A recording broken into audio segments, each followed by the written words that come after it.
সুপ্রিয় দর্শক, স্বচ্ছতা ও জবাবদিহিতার মধ্য দিয়ে সুশাসন প্রতিষ্ঠার ব্রত নিয়ে আয়োজিত তথ্যভিত্তিক সচিত্র প্রতিবেদনমূলক অনুষ্ঠান শেষ কোথায় এর পক্ষ থেকে আমি সৈয়দ মাহমুদুল ইলা আপনাদের জানাই সাদর আমন্ত্রণ। আমাদের আজকের বিষয় বিআরটি এর ভ্রাম্যমাণ আদালতের বিভিন্ন কার্যক্রম নিয়ে। আসুন আমাদের মূল অনুষ্ঠানে।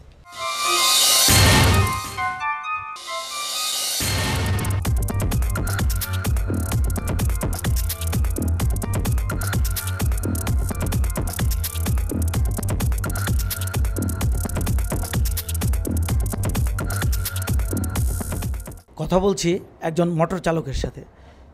কি নাম আপনার? গিয়াসউদ্দিন। আপনি এখানে কেন এসেছেন? লাইসেন্সের জরিমানা দিতে, লাইসেন্সের কারণে আমার জেল খাটা হয়েছে। আপনার ড্রাইভিং লাইসেন্স নাই? না, লাইকে ড্রাইভিং লাইসেন্স করেন না কেন? করলে মানে সময় পাইনি, কাজের ফাঁকে লিগা। এই যে আপনি 7 দিন এখন জেল খেটে আসলেন, এতে আপনার সময় চলে গিয়েছে কিনা? হ্যাঁ, অনেক সময় চলে গেছে, প্রচুর লস হয়েছে আমার। কিন্তু এইটাকে যদি আপনি মাথায় রাখতেন তাহলে আপনার লাইসেন্স করা উচিত কিনা? হ্যাঁ, অবশ্যই এটা সবারই করা উচিত, আমার না সবারই করা উচিত দেশের। আপনি কি কারণে এখানে আসছেন? এখানে আমাদের একটা সিএনজি গাড়ি আটক করছে। কি কারণে আটক হয়েছে? ড্রাইভার যাইতে অস্বীকৃতি জানাইছে এবং তার লাইসেন্স নাই। এই যে ড্রাইভার যাচ্ছে না বা ড্রাইভারের কাছে আপনারা অতিরিক্ত টাকা নিচ্ছেন, এর কারণটা কি? না, আমরা অতিরিক্ত টাকা নিচ্ছি না, আমরা 600 টাকা করে জমা নিচ্ছি। সরকার যে নির্ধারণ করছে সেই ভাড়া রসিদ কি আপনারা দিচ্ছেন? হ্যাঁ, দিচ্ছি। এই যে আপনি যে রিসিট দেন সেই রিসিট আপনার কাছে আছে? জি, এটা আমার কাছে আছে। আপনি দেখাতে পারবেন? হ্যাঁ, দেখাইতে পারবো। একটু আমাদেরকে দেখান। এই যে চালককে বিভিন্ন সময় বিভিন্ন তারিখে যে আমরা রসিদ দিছি, এটা কপি আমাদের কাছে আছে। আচ্ছা, আপনার গাড়ি এখন কোথায় আছে? এখন ডাম্পিংয়ে আছে। এই যে গাড়িটা ডাম্পিংয়ে আছে, আপনার কয়দিন যাবত আছে? আজকে 3 দিন। আপনার চালকের কত দিনের জেল হয়েছে? 2 মাস। প্রিয় দর্শক, এই যে আমার হাতে যে বইটি আপনারা দেখতে পাচ্ছেন, এই বইয়ের মাধ্যমেই মালিক তার চালকেরকে এই রিসিট দিয়ে দেবে এবং চালক যে টাকা পরিশোধ করলেন তার একটি রসিদ হচ্ছে এই বইটি। আমার পাশে যে সিএনজি চালকদের দেখা যাচ্ছে, আমরা তাদের সাথে কথা বলছি। কী নাম আপনার? আমার নাম মকিদুর রহমান। আপনি কয়টার থেকে কয়টা পর্যন্ত গাড়ি চালাচ্ছেন? আমি সকাল 6টার থেকে বেলা 2টা। এতে গাড়ির মালিককে কত টাকা দিতে হচ্ছে? মালিককে 300 টাকা। এই যে এখন আপনার গাড়িটাকে এখানে যে আটক করা হলো, কেন আটক করা হলো? স্যার এখানে আমাকে বলছে যে গুলিস্তান যাবে না। আমি বলছি স্যার আমার তো টাইম নেই, আমি মিরপুর যাবো, আমার গাড়ি মিরপুরের গ্যারেজ। তো আমি যদি মিরপুর থেকে গুলিস্তান যাই তাহলে তো আমি যাইতে পারবো না 2টার ভিতরে গ্যারেজে। আপনি কি জানেন যে এই কথাটা বলা, আপনাকে যেখানে যাইতে বলবে আপনাকে সেখানে যেতে হবে। আপনি যদি সেটা অস্বীকার করেন তাহলে আপনার গাড়ি আটক করা হবে। আপনি কি সেটা জানেন? স্যার আমাদের তো সবসময় যাই, যে তো এখন তো টাইম শেষ বলে এই জন্যই। আপনাকে কেন আটক করা হয়েছে? আমি তো কোনো কথা স্যার আমাকে ওই মিরপুর যাওয়ার জন্য কইছিল, তো আমি আপনার এই যাইতে না কইছি। তারপরে আমি তোমার রামপুরের দিকে যাব, বাসার দিকে যাব, আমি কইছি যে আমি রামপুরের দিকে যাব, আমি এদিকে যাব না। কিন্তু তাহলে তো হবে না, আপনাকে প্যাসেঞ্জার যেখানে বলবে আপনাকে সেখানে যেতে হবে। আপনার মন মাফিক বললে তো হবে না। না, ঠিক আছে স্যার।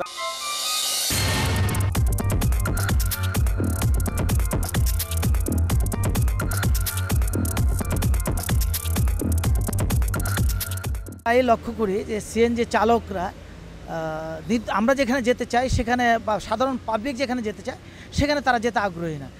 তারা যেখানে যেতে চায় সেখানে যেতে হবে, বা যদি সেখানে যেতে চায় তাহলে মিটারে যাবে না, তাদেরকে কন্টাক্টে যেতে হয়।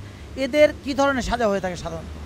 এটা প্রাথমিকভাবে তো 137-এ মামলা দেওয়া হয়েছে, 140 সেকশনে মামলা দেওয়া হয়তো, মানে আদেশ অমান্য, মানে যেতে চাচ্ছে না সে।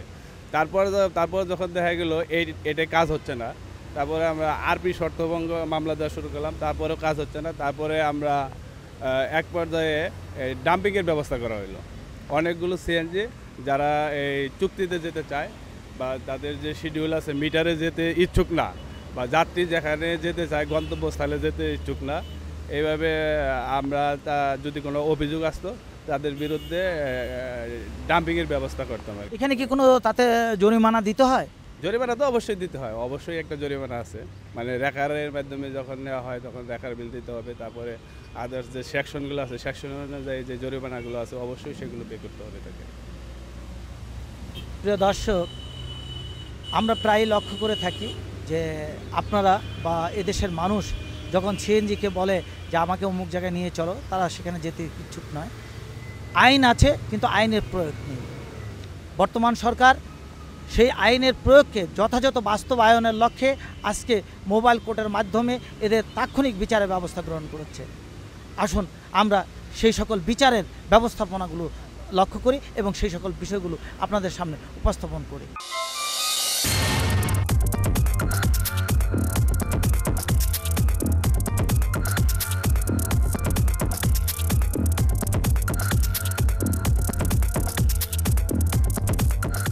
কথা বলছি একজন মোটরসাইকেল চালকের সাথে।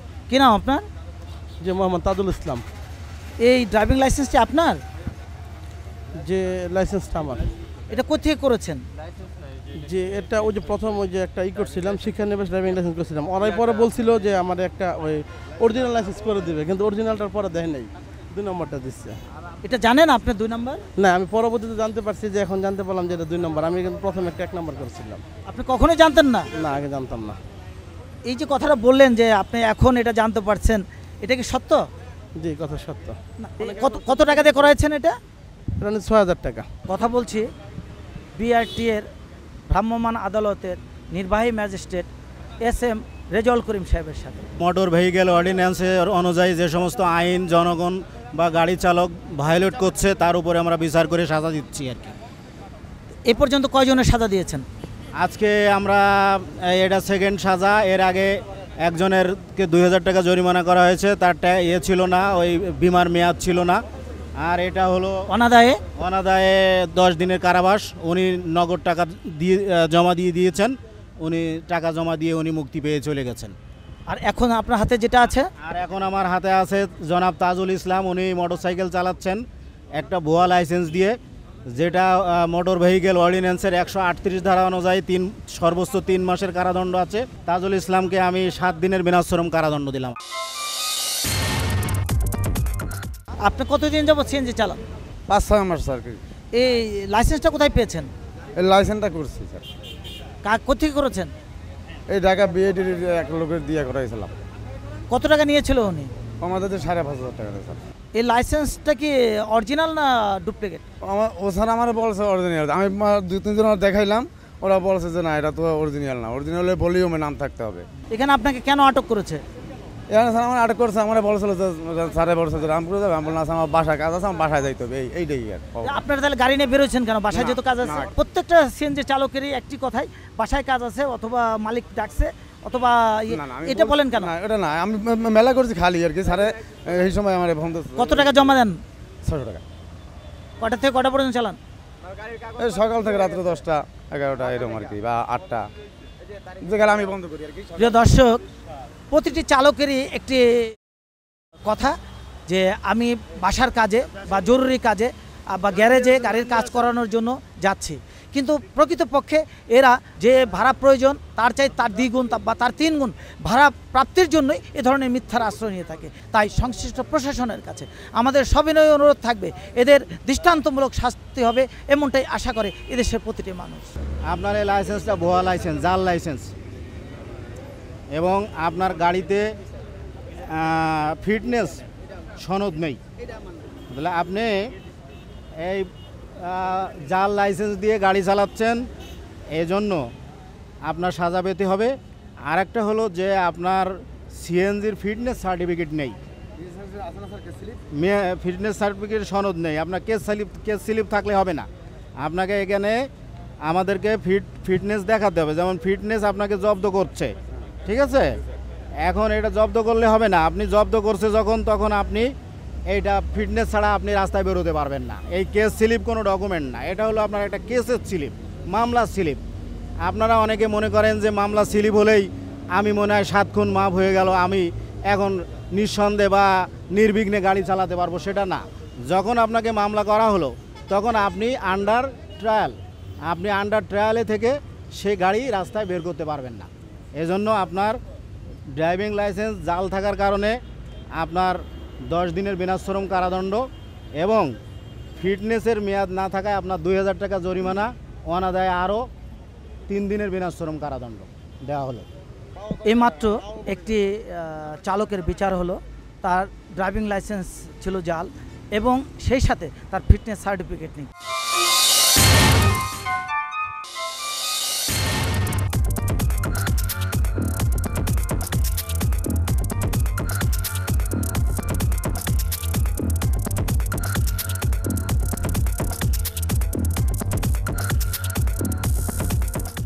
এই যে এখানে ভ্রাম্যমাণ আদালত গাড়ির কাগজপত্র চেক করতেছে, এটা কি ঠিক করছে না অন্যায় করছে? না, ঠিক করছে। এবং এই ধরনের কাজ কি হওয়া উচিত না উচিত, কিভাবে কত কি কন্টিনিউয়াস হওয়া উচিত।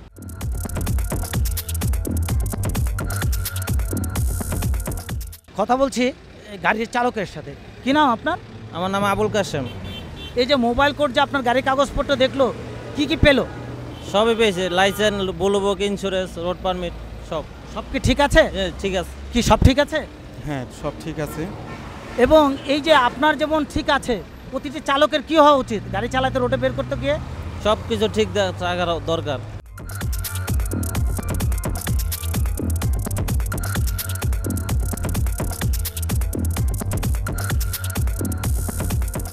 আচ্ছা, আপনার নাম কি?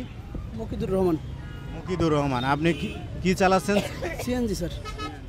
লাইসেন্স কোথায় আপনার? এটা কি সঠিক লাইসেন্স? স্যার এটা তো আমার পলিসি, এখন সঠিক তো এটা জানি না। আপনি যার কাছ থেকে করিয়েছেন সে কোনো বিআরটি এর লোক না, সে বাইরের লোক। তার সাথে আপনার গেটে দেখা হয়েছিল, সে দালাল। সে আপনাকে ঠকিয়েছে এবং আপনার এই ভুয়া লাইসেন্স দিয়েছে, এবং এই ভুয়া লাইসেন্স দিয়ে আপনি গাড়ি চালাচ্ছেন। আপনার কর্তব্য হলো যে আপনার লাইসেন্সটা সঠিক কিনা, এবং আপনি যে লাইসেন্স করবেন বিআরটি এর কাউন্টারে টাকা জমা দিয়ে কর্তৃপক্ষের সাথে যোগাযোগ করে করবেন।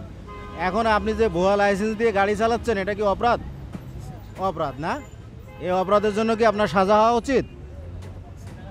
উচিত।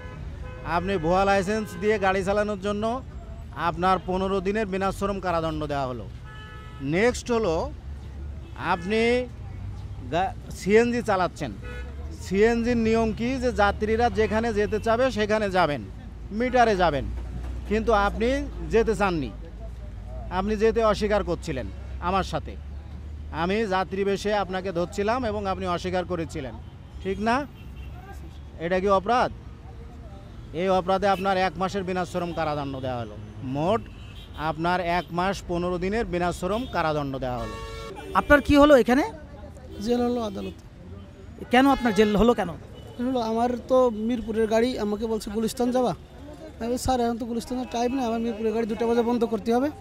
আমি মিরপুর গেলে তো আর আসতে পারবো না 2টার ভিতরে, গুলিস্তান গেলে তো আর আসতে পারবো না মিরপুর। এক কথা বলছি। আর আপনার যে ড্রাইভিং লাইসেন্স ওটা আমি করছি, তো ওটা ভুয়া বুঝিয়ে গেছে। ভুয়া এই সকল কারণে। জি।